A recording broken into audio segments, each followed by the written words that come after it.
Yes, kembali lagi di Talk with Ruben. Kali ini ya hadir pengacara yang lagi kontroversial ya. Tapi ini membuat saya selalu mengulang-ulang videonya saking buat saya tuh ini saya pengen belajar sama orang yang satu ini ya. Karena gara-gara kemarin nih maaf banget naik meja sidang terus izin advokatnya dicabut. Dan ini tapi justru bukan itu yang menarik buat aku tapi kepemilikannya tentang dua gunung. Dua gunung ya. Iya, Bang Firdaus. Siap. Terima kasih sudah hadir ke sini, Bang. Alhamdulillah. Ini di tengah jadwal yang cukup banyak tapi menyempatkan waktu ke sini. Terima kasih. Siap. Bang Firdaus, ini aku nonton Bang Firdaus dari kemarin-kemarin sih cuman gitu doang. Udah gitu ya karena kan sosok-sosok pengacara kan juga banyak nih. Banyak ya kan? Jadi tapi yang aneh saya. Udah kata siapa itu? Justru yang makin aneh makin dilihat orang ya. Tapi Bang Firdaus sendiri sebenarnya gimana sih? Kesehariannya tuh gimana? Memang begitu juga ceplas-ceplos orangnya? Enggak sih, kalau keseharian tuh lebih berwibawa. Lebih priai, lebih kayak pokoknya cool gitu. Oke. Layaknya laki-laki sempurna lah gitu kalau perfect. Ya. Tapi kalau di kamera saya ya ngimbangin Bang Ruben. Oh iya, wah saya emang nggak bener pokoknya. Makanya Bang Ruben jangan kaku dong ngomong sama saya. Enggak, saya tuh lagi bilang gini, gimana caranya ini saya bisa. Ntar ya kita belum ke gunung dulu ya. Siap. Tapi kenapa setiap kalau Bang Firdaus upload atau apapun itu selalu menjadi kontroversi orang? Kenapa sih? Apa yang buat orang tuh begitu? Emang mereka sirik apa gimana? Jadi saya juga bingung ya. Padahal saya itu ngupload itu nggak ada yang direkayasa, nggak ada yang diedit, nggak ada yang apa. Berdasarkan fakta. Jadi video-video biasa aja saya upload tapi viral gitu. Iya. Apapun yang saya upload viral, bingung saya juga. Iya. Saya berpikir kenapa saya gitu. Iya. Tapi itu mungkin udah jalan Allah SWT kali. Udah jalannya. Saya memang harus viral gitu. Iya. Mungkin nggak ada Bang Firdaus nggak rame. Iya, negara lagi butuh saya mungkin untuk memviralkan semua hal gitu. Betul. Jadi artinya semuanya apapun itu mau jalan aja jadi rame. Iya, bingung saya. Jadi gini. Jadi lebih terkenal nggak sih Bang sekarang?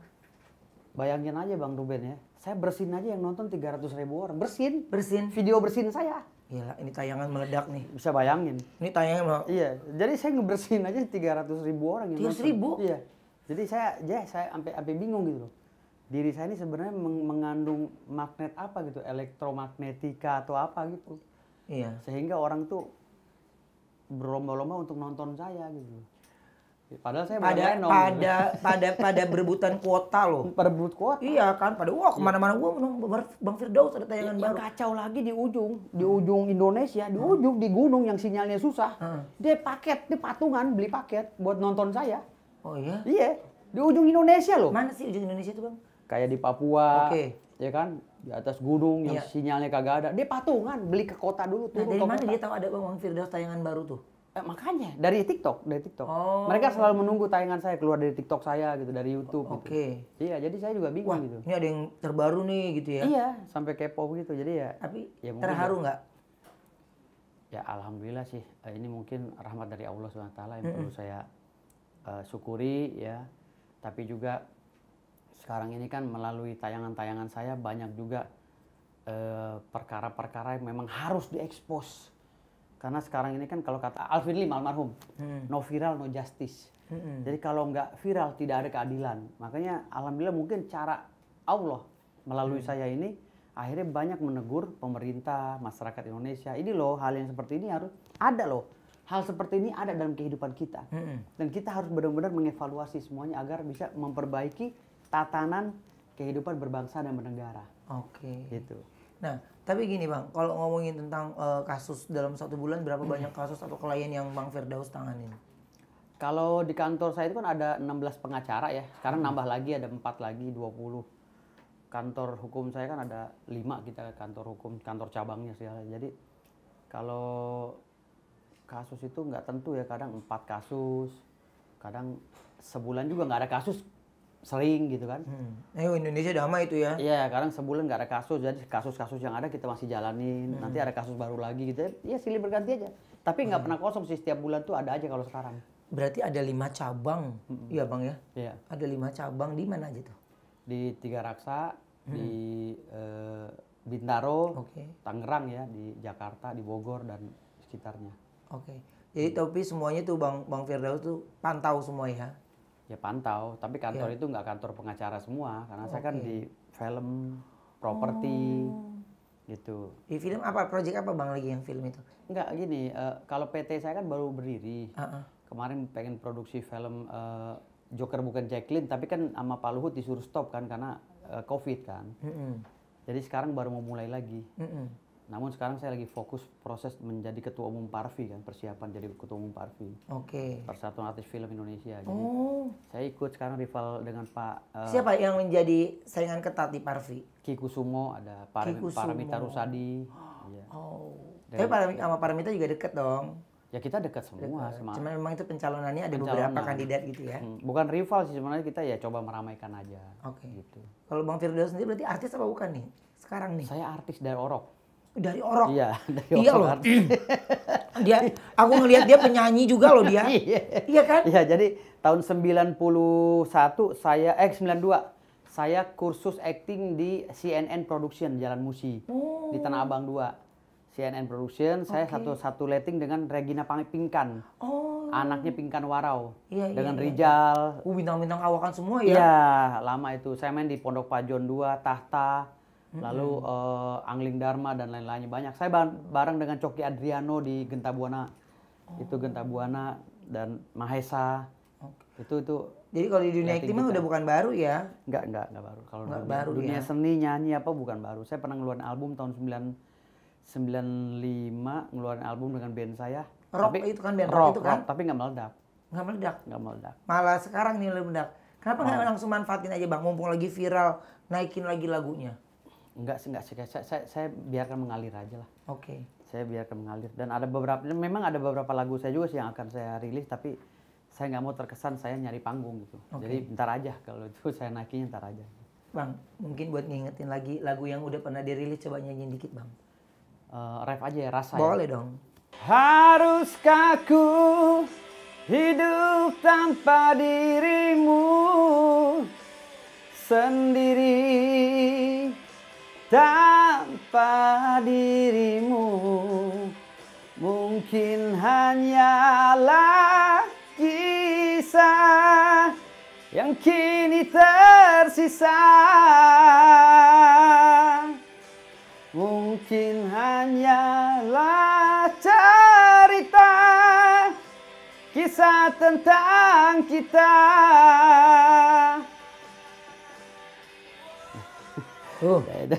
Sorry, Iya serak. kan? Itu kalau diterusin abang masih nyanyi jadi juri loh Bang itu Bang. Iya. Iya kan? Saya pernah beberapa kali jadi juri. Oh iya. Ya di Pasar Festival pernah. Saya tahun 99 apa? Saya juara 2 Festival Rock DKI. Oh. Di Pasar Festival. Di era abang waktu jadi penyanyi. Iya. Itu dia penyanyi dulu? Apa lomba-lomba dulu? Penyanyi? Ya enggak ya, lomba. Lomba. Tapi saya juara 2 di Festival Rock Jakarta. Susah loh. Kalau ngerok tuh ada istilah apa tuh yang ngelengking suara tuh? Falset kayak gitu-gitu. Apa scream? Iya. Scream gitu kan susah tuh Bang ya. Iya, susah. Apalagi kan dulu mungkin masih muda kan. Masih muda. Karakter suara saya seperti Halloween, Axl Rose gitu. Sama persis. Kalau untuk gelar abang sekarang udah gimana Bang? Udah menjelang doktor sih. Menjelang doktor dan tahun ini ada gelar satu lagi nambah SHI, Sarjana Hukum Islam. Oke. Nanti tahun depan saya ngambil lagi Magister Hukum Humaneria. Bukan Magister Hukum, sorry. Magister Humaneria, M.Hum. Oh. Ya, saya pokoknya apa itu Bang? Ya itu berkaitan dengan filsafat, berkaitan dengan budaya. Itu kan susah kan? Ya, itu sebenarnya susah kan? Susah. Tapi saya suka gitu. Karena hobi belajar ya. Hobi belajar. Dan saya udah bertekad seumur hidup saya sampai saya menutup mata saya akan kuliah, diklat kursus gitu. Jadi meninggal di kampus gitu? Enggak, meninggal di rumah lah. Oh iya. Ya iyalah meninggal di kampus. Soalnya bertekad Kalau gitu. bisa pacaran di kampus. Bang, ini kalau ngomongin tentang kemarin ini viral. Iya. Tentang kekayaan, Iya, harta dan kekayaan. Tapi Siap. kan akhirnya semua baru terkuak nih Bang. Iya. Tentang abang punya ini. Iya, Kenapa betul. selama ini sembunyikan? Bukan gini loh, ini kan bukan saya bilang tadi itu cara Allah untuk mengekspos semua hal-hal yang nggak ada, yang tidak terpikir oleh manusia. Kalau kata Wirang Birawa, saya ini orang yang out of the box. Jadi Kata Wirang? Iya, jadi pembicaraan saya itu di luar pemikiran manusia biasa gitu. Jadi Itu nyindir kali nggak Wirang? Enggak Enggak, nyindir, oke. enggak nyindir. Jadi memang kondisinya memang pendapat beliau begitu. Ya. Nah, Bang, tapi ini kan tiba-tiba viral nih tentang kekayaan Abang nih. Aku pun sampai gini, gokil itu punya gunung loh, Bang. Gunung di mana sih, Bang? Di Parung. Di Parung Bogor ya. Sebenarnya bukan punya saya. Awalnya punya Prabu Raden Ngabe Awan. Ya, Prabu Raden Ngabe Awan itu adalah generasi dari Kesultanan Banten dan Sunda lah, apa sih, Pasundan. Oke. Ya, jadi Prabu Ngaben ini punya aset itu ratusan ribu hektar di sekitar Jawa Barat. Ya kan, tapi diambil oleh PTPN, dikelola untuk sawit, diambil oleh ini, diambil itu tanpa izin mereka. Akhirnya mereka ngurus bertahun-tahun, ya saya ditunjuk jadi pengacara, sekarang ada penetapan pengadilan ya. Ada penetapan pengadilannya dan putusan pengadilannya, semua lengkap. Jadi sekarang saya beberapa perusahaan udah saya somasi untuk segera membayar ke klien saya. Biar mereka juga usaha jual rumah di Parung, jual rumah di di sekitar Cilebut, Bogor, itu tidak menjebak konsumen gitu loh. Takutnya konsumen beli tahu suratnya digugat sama kita kan nggak bodong. Kan sekarang banyak nih orang BPN itu yang maaf ya, yang istilahnya ngemudah-mudahin urusan. Contoh, sertifikat Prona misalnya. Keluar tidak berdasarkan alas hak yang benar. Kan kalau dulu kan sertifikat itu keluarnya girik berdasarkan persil. Nomor berapa berdasarkan verponding nomor berapa. Kalau sekarang gampang. Sekarang mah gampang. Gampang berdasarkan pengakuan hak. Kan pengakuan hak itu bisa dipatahkan. Sertifikat hak milik berdasarkan pengakuan hak, berdasarkan pemberian itu gampang banget dibatalkan. Gampang banget riskan. Dan yang jadi korban nanti adalah orang yang membelinya. Makanya saya pesan sama masyarakat, kalau Anda membeli tanah, kalau ada tulisan pengakuan hak apa segala, dasarnya tidak ada, di dalam letternya hanya direkayasa oleh lurah, itu bahaya, riskan. Karena saya sering menggugat, kalah mereka. Sering banget menggugat. Nah ini orang-orang yang di sekitar Parung, di Cilebut, yang beli-beli rumah itu di perumahan, itu bahaya mereka. Nah saya memberikan... Karena belum nggak sah ya suratnya ya? Bukan nggak sah, dipaksakan sah, tapi bisa digugat. Ya. Gitu. Ini maaf aku tanya karena aku nggak paham tentang hal itu. Iya. Oke. Karena banyak orang yang beli tanah akhirnya bertahun-tahun bilang saya punya sertifikat. Akhirnya yang ini bawa, gue juga punya sertifikat.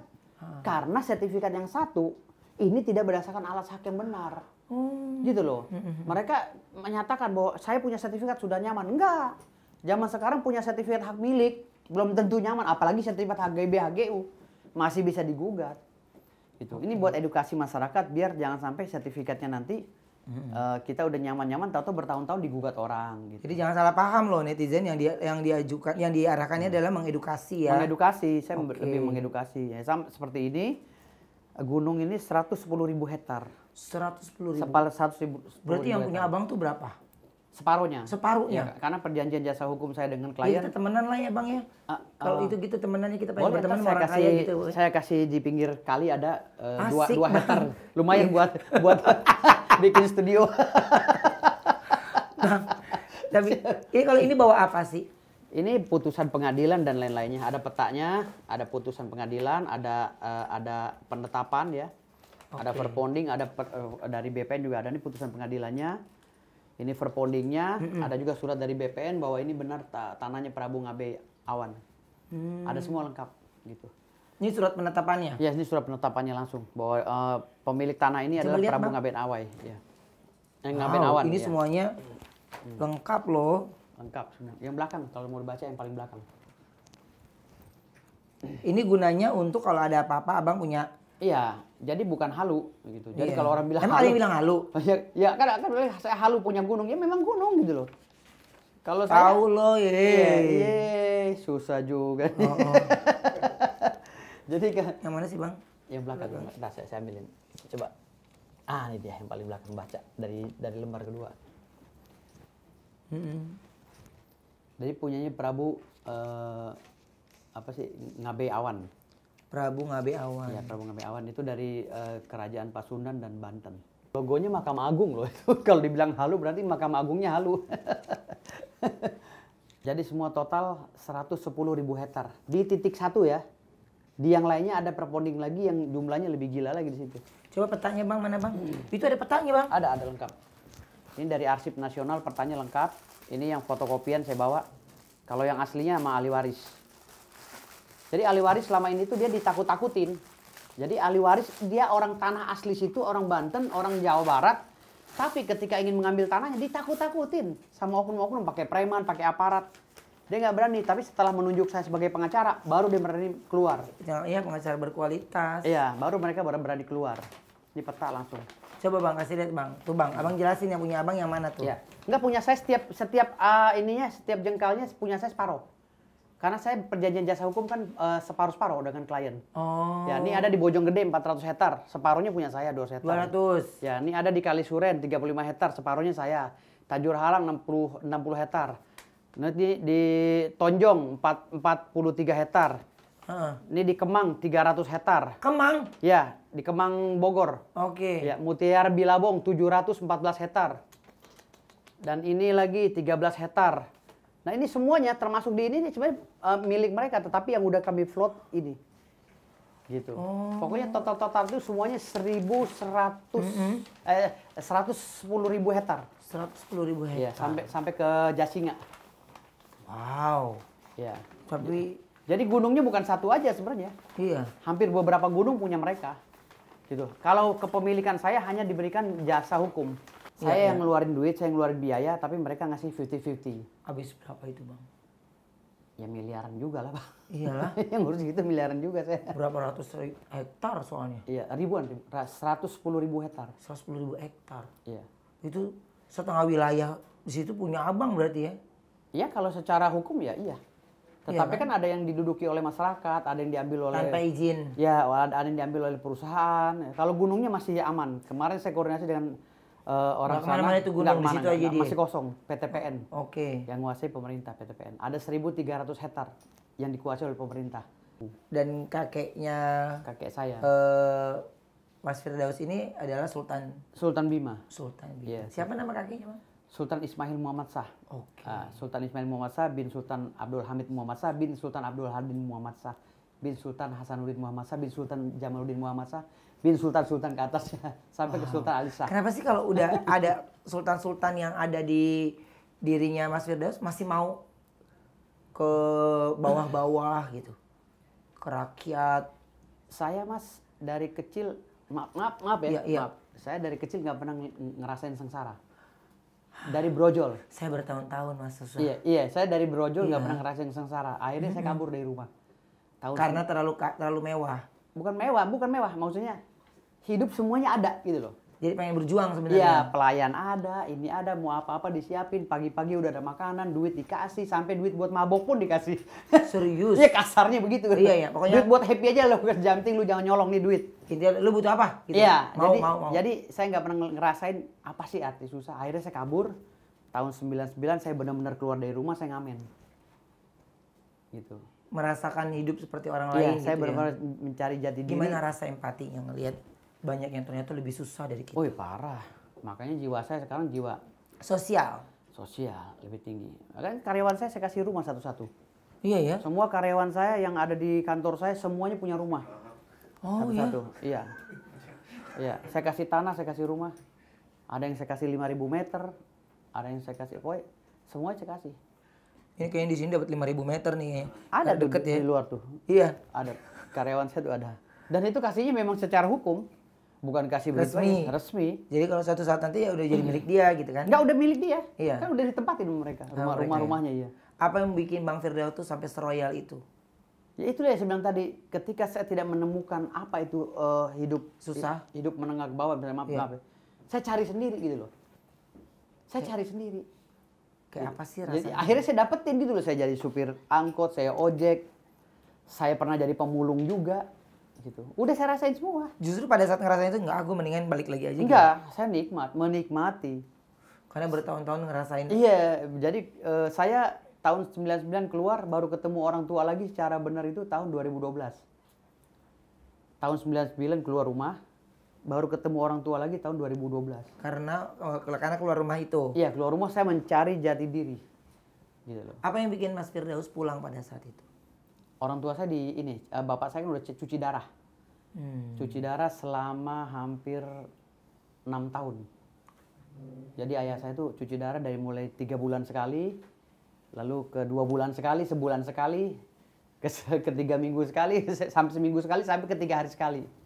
cuci darah. Jadi akhirnya saya pulang. Tapi kalau titik terendahnya Mas Firdaus tuh saat kapan itu titik terendahnya? Titik terendah saya itu titik terendah apa ya? Lemahnya, misalnya dropnya. Kan kalau dari materi nggak ada nih. Ya kan, tapi kalau mungkin tiba-tiba di hari itu kehilangan banyak teman atau kehilangan apapun, itu titik terendah yang paling termelo, tergalau, titik tersedih. terendah saya itu ketika istri saya diselingkuhi. Istri pertama saya. Itu titik terendah saya. Kacau hidup saya itu. Diselingkuhi maksudnya? Ditidurin sama orang. Iya, jadi saya nikah udah 5 tahun. Saya menjadi suami yang baik. Tahu-tahu istri saya ditidurin. Itu titik terendah saya, sehingga saya merubah diri saya yang tadinya setia jadi playboy. Gitu. Pasti. Tadinya saya setia gitu. Tapi setelah saya disakiti oleh cewek, akhirnya saya nggak percaya dan saya berkali-kali nikah. Masa? Berkali-kali nikah. Berarti total pernikahan udah kalau berapa? Vicky Prasetyo bilang Dia 24 kali ijab kabul. nggak ada apa-apanya tuh murid saya. Dia? Murid saya dia, Vicky Prasetyo. Tadi Dia bilang 24 dia bangga-banggain, nggak ada apa-apanya Vicky sama saya. bilangin sama Vicky. Nggak Vicky, lu nggak ada apa-apanya, cuma 24 biji. Gua nikah udah sering. Akadnya udah sering ya? Iya sering, sampai gua di blacklist sama KUA. Iya. Bang, itu bener gak sih? Gua ketawa lo dengernya. Itu bener? Bener. Oh iya? Beneran. Iya. Kan Vicky, lu kalah giling Vicky. Ini lebih. Vicky belum ada apa-apanya. Iya. Pemain pemula gua. Iya, lo gak ada apa-apanya lo Vicky Prasetyo lo. Kalau Vicky 24 kali, abang berapa kali? Gua 39 kali. Iya. Dan ini terakhir nih. Terakhir. Yang udah mentok nih. Ya udah mentok. Kenapa akhirnya yang ini mentok dan tambatan hati? Karena orangnya sabar, setia, penyayang, memerhatikan gue dari ujung kaki sampai ujung rambut. Contohnya? Ya itu tadi pagi udah siapin makan, masak, berangkat, udah ini kami harmonis, rumah tangga bener-bener utuh rumah tangga kami. Utuh gitu ya. Anak berapa berarti? Anak saya kalau dihitung-hitung sama yang di tembok ada sekitar 90 yang nempel di tembok kamar mandi cuma. Tapi sekarang yang ikut saya 2, cucu 2. Anak 2, cucu 2. Iya. Oke. Bang, tapi kalau yang sama yang udah pernah dinikahin? Banyak. Banyak? Iya banyak. Ada nggak mereka yang cari gitu? Ada sih udah. Udahlah jangan ceritain lagi ntar takutnya maaf Mi. Jaga perasaan bini gue sekarang. Oh iya. Tapi intinya apapun itu ya udah pernah melewati fase itu ya Bang. Kalau artis, ini umpama nih seandainya Abang masih single, siapa cewek yang Abang kepengen dia jadi istri Abang? Tipe Abang nih, siapa nih yang baik, yang siapa?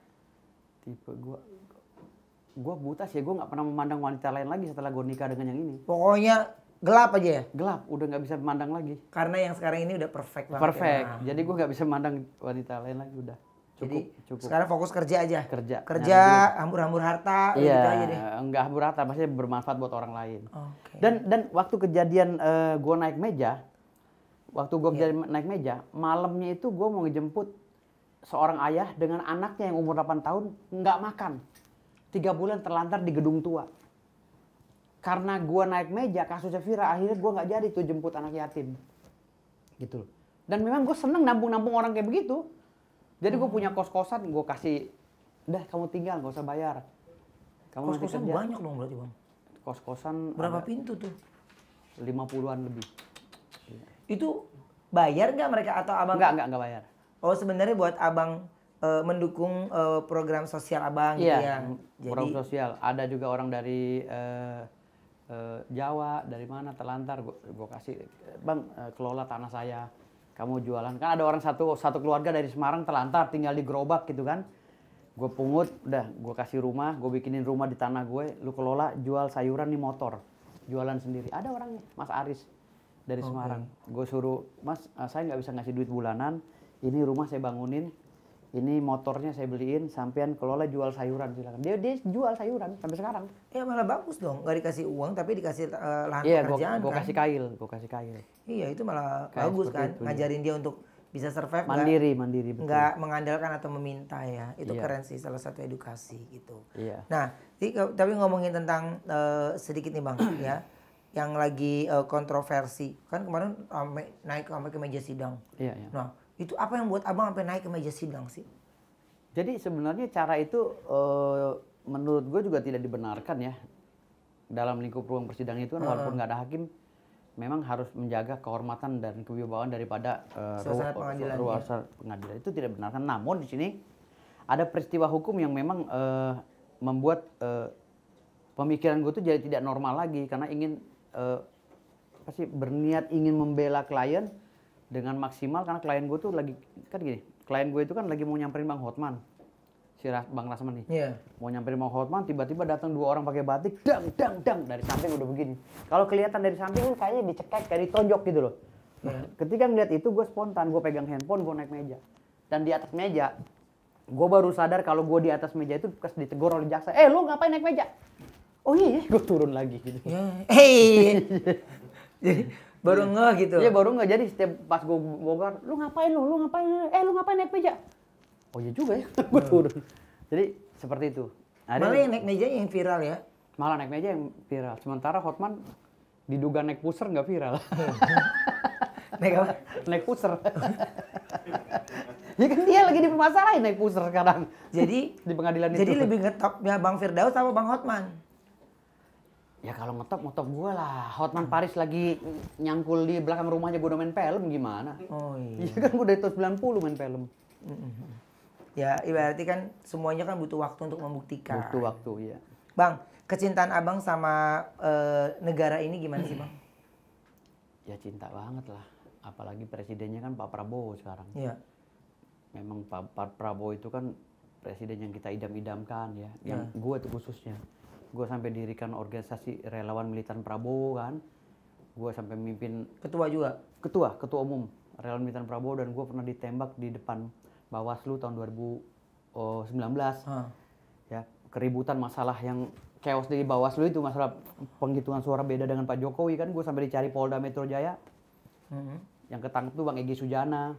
Ya, abang nggak ketangkep? Gue kabur.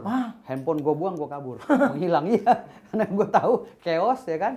Anggota gue ditangkep, ya ada 1 orang yang meninggal, 1 orang lagi patah pinggang karena disiksa dalam sel. Ya pas gue ketemu dia keluar, Tum, kenapa ninggalin saya? Ya gue bilang situasional. Gue bilang begitu, karena situasi udah carut marut waktu itu. Pokoknya udah nggak bisa diceritakan lah ya. Oh, udah. Mungkin kalian bisa ngelihat sendiri dalam tayangan suasana itu pada Tapi akhirnya gue bangga sekarang dan bahagia. Waktu Pak Prabowo dilantik, gue meneteskan air mata. Karena? Ya karena cita-cita kita untuk mendorong Pak Prabowo jadi presiden kesampaian. Itu aja. Oke. Gitu, alhamdulillah ya Bapak kita jadi presiden. Dan sekarang kita lihat buktinya perjuangan kami nggak sia-sia. Pak Prabowo sekarang memperbaiki bangsa, koruptor-koruptor ditangkap-tangkapin, ekonomi coba diperbaiki dan lain itu. Masih banyak nggak sih koruptor berkeliaran gitu masih nggak sih? Banyak banget. Banyak. Tapi Pak Prabowo udah kasih warning kan, 2-3 bulan ke depan kan akan dieksekusi oleh beliau. Jadi koruptor kalau sekarang masih nggak ngotak, mereka berarti nekat.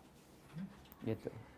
Kalau seandainya dapat kesempatan memilih jadi menteri apa yang Bang Firdaus kepengen? Kalau gue seputar hukum aja sih. Atau Pak Prabowo bikin lagi lembaga baru, Menteri Koordinator Pengawas Aparatur Negara. Gue mau itu. Jadi yang gue awasi polisi, jaksa, hakim, termasuk kementerian gue awasin gitu loh. Ayo. Jadi Pak Prabowo tuh nggak usah turun langsung. Kalau Pak Prabowo negor langsung, wibawanya akan jatuh. Oke. Tapi kalau dia mau diwakilkan oleh menterinya, itu wibawa Pak Prabowo lebih ini lagi. Oke. Tapi ini justru yang aku menarik. Kenapa abang tertarik atau suka banget sama boxing? Memang kan dari... Itu kan beresiko. Resiko banget, karena tarung bebas kan. Iya. Dulu memang gue hobi dari boxing ke... boxer, dulunya namanya boxer. Dari boxer pindah ke taekwondo akhirnya gue ke pencaksilat. Pertamanya bela diri militer, setelah dari taekwondo bela diri militer, pindah lagi ke pencaksilat. Gitu. Jadi baru deh tuh. Baru. Oke. Dan ini kalau yang aku bilang ya namanya hobi. Kalau aku bilang bukan hobi, memang Bang Firdaus tuh nggak bisa diem orangnya. Iya. Iya kan? Iya, Jadi betul. apa aja mau belajar selama itu dapat ilmunya, ayo. Ya itu Apa betul banget. aja, Karena ya gue kan? lagi kecil, gue pernah kecemplung sumur gara-gara hiperaktif. Naik ke pagar jatuh. Siapa yang nyelamatin pada saat kecemplung sumur? Tante gue. Jadi gue udah ngap-ngapan tuh umur 3 tahun ngap-ngapan nyemplung sumur. Tapi udah bisa berenang tuh. Enggak, kecemplung udah tenggelam. Buru-buru diselamatin sama tante gue sama om gue. Jadi diselamatin terus naik pagar jatuh ke pagar, kecangkut kawat. Lalu gue lagi latih hantam. Bangor lu, Pokoknya jatuh dari pohon udah sering banget gitu. Oke, nah tapi ini ada satu Bang, ini boleh dijawab boleh tidak. Setelah kejadian di persidangan itu kan efeknya ya ke Bang Firdaus dikeluarin dari KAI, ya kan? Gimana reaksi Bang Firdaus? Kalau dikeluar dari KAI itu hak prerogatif mereka ya sebagai organisasi advokat. Namun mekanismenya aja yang saya nggak terima karena tidak pernah dikasih surat. Sampai sekarang surat pemberhentian saya tidak ada di kantor saya. Malah rilis gitu aja. Iya, rilis malah beredar di mana-mana tuh surat pembekuan saya di Mahkamah Agung. Yang itu kan menjadi bahan evaluasi saya nanti apakah saya gugat atau tidak kan gitu. Dan yang kedua, saya sudah masuk ke Feradi WPI, organisasi baru. Jadi saya juga akan disidang etik oleh Feradi WPI terkait dengan masalah itu. Jadi prosesnya yang benar adalah Feradi WPI. Kalau KAI tidak pernah memberikan saya ruang untuk membantah segala dalil-dalil yang mereka tuangkan dalam surat pemberhentian saya. Jadi artinya cacat hukum. Proses itu cacat hukum ketika surat pemberhentian saya cacat hukum dijadikan rekomendasi oleh Pengadilan Tinggi untuk memberhentikan saya atau membekukan saya, itu saya anggap semua cacat hukum. Dan saya tetap bersidang. Gitu. Karena surat keberatan sudah saya layangkan. Gitu. Jadi hal yang cacat gitu nggak boleh dilegalkan. Sayang Presiden Pak Prabowo ingin membenahi 9 komponen strategis, Ipolek Sosbud Hankamnas, Geodemo Konsos, ternyata pemerintahnya Pak Prabowo sendiri yang ngacak-ngacak hukum kan gitu. Jadi ini harus dibenahi semua. Mahkamah Agung harus dibenahi, nggak boleh sembarangan gitu. Kecintaan sama negara ya, Iya. memang gitu. Bang, tapi kalau ngomongin tentang negara, aku juga pengen tahu nih. Kan kalau ngomongin tentang ganti presiden kita yang udah kesekian kali, Iya. ya Bang ya. Berarti perjalanan dari presiden pertama, wakil presiden Abang ngikutin dong? Ngikutin, kan 98 saya turunkan masa. Bareng sama Forkot, bareng sama ini lain-lainnya itu. Udah langsung menjadi aktivis ya? Aktivis kenapa? Kan di kampus saya juga turun semua kan. 98 tuh kalau nggak salah ada 97 98 kan kerusuhan, Iya, lalu penurunan Pak Harto kan gitu. Oke, pada saat itu tuh Abang udah aktivis tuh? Ya sudah nurunkan masa di Semanggi. Sudah di depan dan saya diselamatin sama Marinir, enggak ketum. Oke. Hanya wakil koordinator. Jadi saya nurunkan masa, saya diselamatin sama Marinir. Saya dimasukin ke mobil militernya, Panzer, dibawa ke Mustopo, kampus Mustopo. Dari Semanggi saya dibawa ke kampus Mustopo oleh Marinir. Kalau enggak saya udah ditembak sama PH. Tembak oleh PH dan pasukan ini apa? Sniper. Kalau enggak gitu. Kalau enggak diselamatin Marinir, makanya saya pada kesempatan ini terima kasih pada Marinir. I love you Marinir. I love you. I love you Marinir. Semuanya ya. Terima kasih. Salam komando. Salam. Jalan Veva Jaya Mahe. Oh iya. Kalau komando manajemen saya kebetulan. Iya makanya. Terus saya salam komando manajemen saya. Komando. Ngapain kirim salam orang ketemu tiap hari kayak gitu ya. Jalan Veva Jaya Mahe. Yes. Bang, Marinir. ini katanya kan Bang Firdaus ini kan memang pernah menjadi pengacara Persatuan Dukun Indonesia. Iya kan? Berarti apa ini bukti bahwa sebenarnya advokat itu juga butuh bantuan supranatural gitu? Enggak gini loh. Itu bukan dibalik, maksudnya gini. Saya ini kan awalnya mau jadi kuasa hukum si tukang urut. Tukang urut ini kan anak buahnya Pak Haji Ridwan. Haji Ridwan ini kan paranormal, ketua umum paranormal yang ribut sama pesulap merah. Nah, saya nggak tahu kalau itu berkaitan dengan dukun. Kan saya dengarnya, tolong bantu, ini kamu jadi kuasanya, ini dukun urut. Ributnya sama klien sebenarnya. Ini tukang urut, ini ributnya sama pesulap merah. Kan gitu awalnya. Saya netral aja, kenapa? Karena namanya dicemarkan. Pak Ridwan, ini yang muridnya. Secara kasusnya ada, iya, asalnya ada. Ya udah bikin kuasa, kita ke Polres, kan gitu. Lalu pas jam 1 malam selesai laporan polisi, saya keluar, kok ada wartawan 2 orang. Diwawancara, saya ngomong, ya ini saya mewakili bapak ini begini-gini. Kok tato besoknya viral, saya dipanggil ke Trans TV dan lain-lain. Makanya saya bilang, kok jadi viral? Saya ngebela ya karena abang tukang urut selalu pencetak viral. Makanya saya bilang, kok jadi viral ya, tapi nggak apa-apa lah. Itu nasib berbagi rezeki lah ya. Alhamdulillah ya. Nah tapi gini, Bang Firdaus ini kan sekarang lagi ada kasus heboh nih, ya. Tapi akhirnya mundur sendiri, ya kan? Ini karena strategi marketing emang suka ganti haluan atau gimana sih, Bang? Oh, Novi.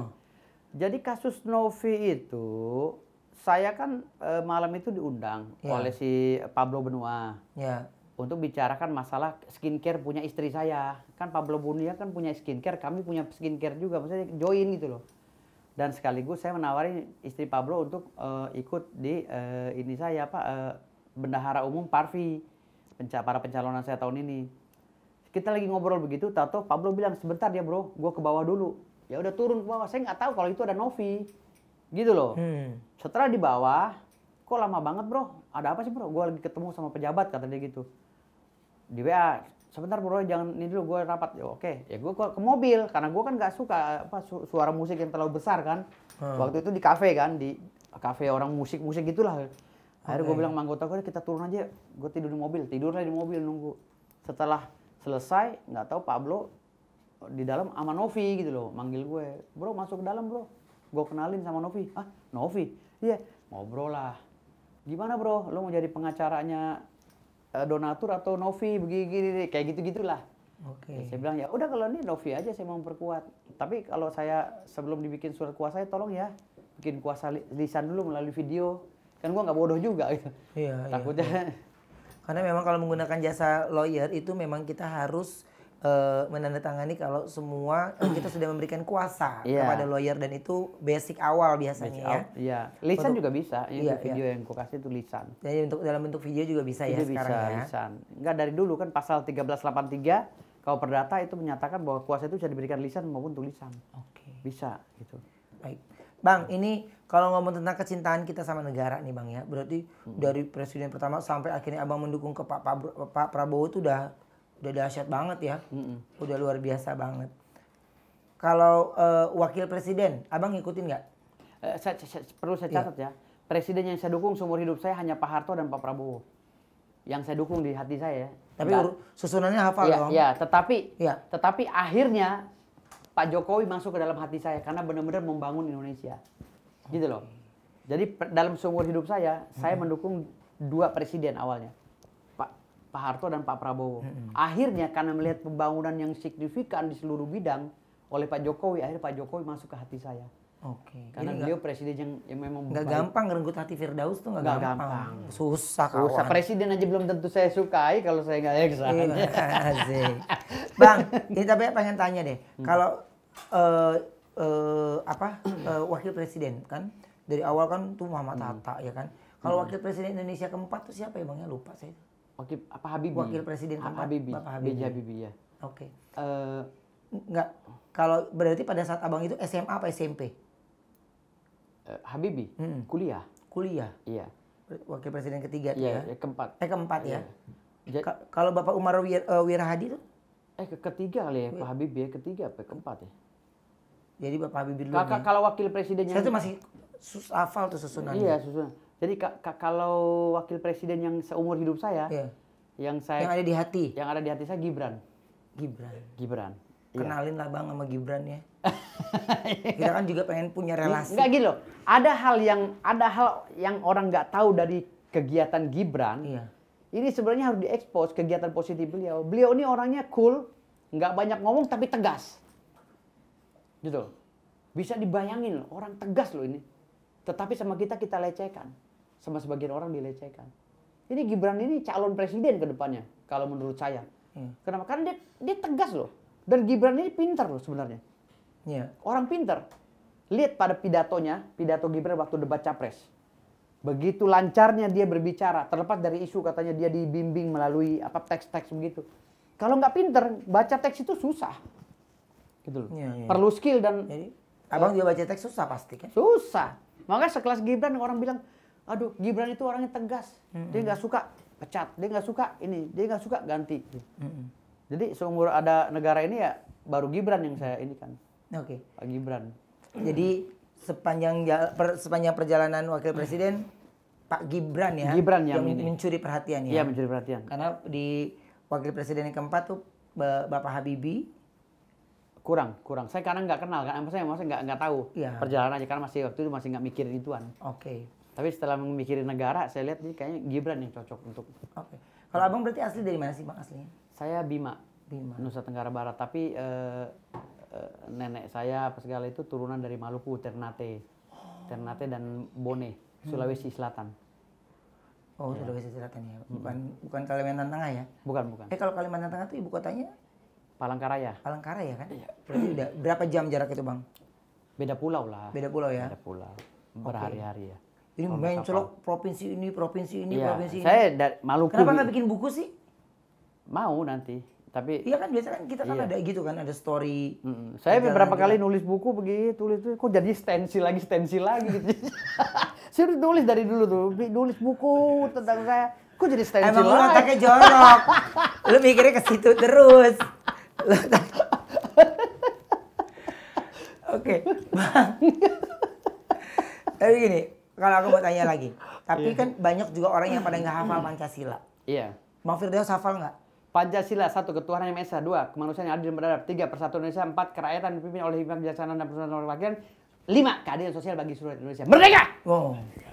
Yang kayak gini-gini. Tapi jujur, tahu kan banyak orang yang nggak hafal Pancasila. Nggak hafal. Iya kan? Banyak. Iya kan? Iya. Lambang-lambang sila. Tapi kalau lambang sila kedua itu apa, Bang? Lambang sila kedua itu rantai itu. Rantai. Ya, rantai ya. Tuh, anak-anak sekarang itu jarang loh, Bang. Yang Jarang. kayaknya jiwa nasionalnya itu mereka mengedepankan kan. Iya. Jadi Karena, emang karena dari- anak sekarang ini kan udah kebanyakan main game, ya kan? Kalau zaman kita kan masih nyerok ikan cere gitu di got. Tapi ya kan? punya Pulang. gunung ente. Punya gunung. Kita Punya muncul di gunung. TV tiap hari Iya. kagak ada gunung. Boro-boro. Ya kan saya kebetulan karena nangani klien kan gitu. Iya, tapi kan rezeki namanya. Rezeki, Kalau alhamdullah. ibaratnya judul sinetron si Firdaus ada aja rezekinya gitu Ada ya. aja, alhamdulillah. Iya kan? Ini udah beberapa PH nawarin saya main film. Iya. Udah. Wah gila tuh PH. Apa film apa itu? Hah? Film apa? Bangkit dari kubur. Oh. Ya, berada enggak lah. Dia tuh basicnya hobi bercanda loh ya. Dia basicnya hobi bercanda loh.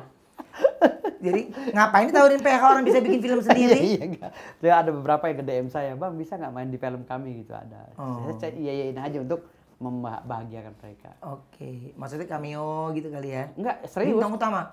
Enggak tahu deh. Oh, Nggak film tahu. serius. Belum mengarah ke sana, tapi mereka nawarin, "Bang, main film yuk di kita gitu."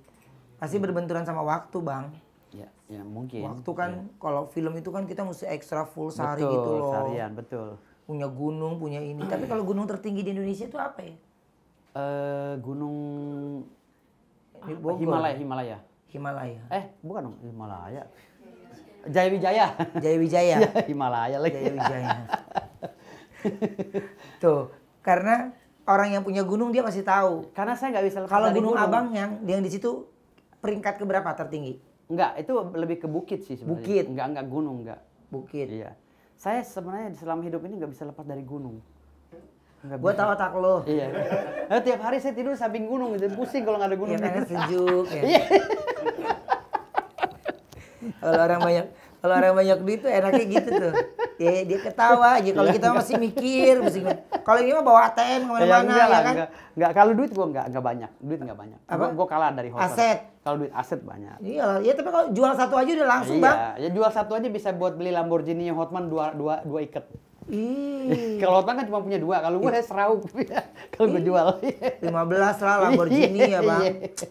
Iya itu, makanya yang ibaratnya masih ganti oli juga masih Senin Kemis dia jangan pada ngelawan Firdaus ya. ATM. Bang, tapi pengen tahu deh. Sebenarnya sendiri kan kita tahu belajar tentang duit ATM. Emang kepanjangan dari ATM sendiri apa sih, Bang? ATM itu apa ya? Anjungan tunai mandiri. Tuh. Kalau orang tahu duit, dia paham betul. Ya. Taunya kan ATM. Ah, tahu. Ya pokoknya ATM pakai kartu, gitu kan.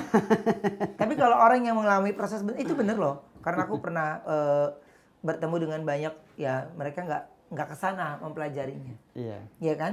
Iya, betul. Tapi kalau ngomong tentang edukasi dan yang lainnya, itu terlihat bagaimana kalau abang sendiri ngomong serius, saat bercanda. Iya. Ya nggak sih? Gue udah pernah ngetes IQ gue 100 hampir 140. Perfect dong. Iya, hampir 140 IQ gue. Kalau perfectnya itu di berapa sih? 130 lebih.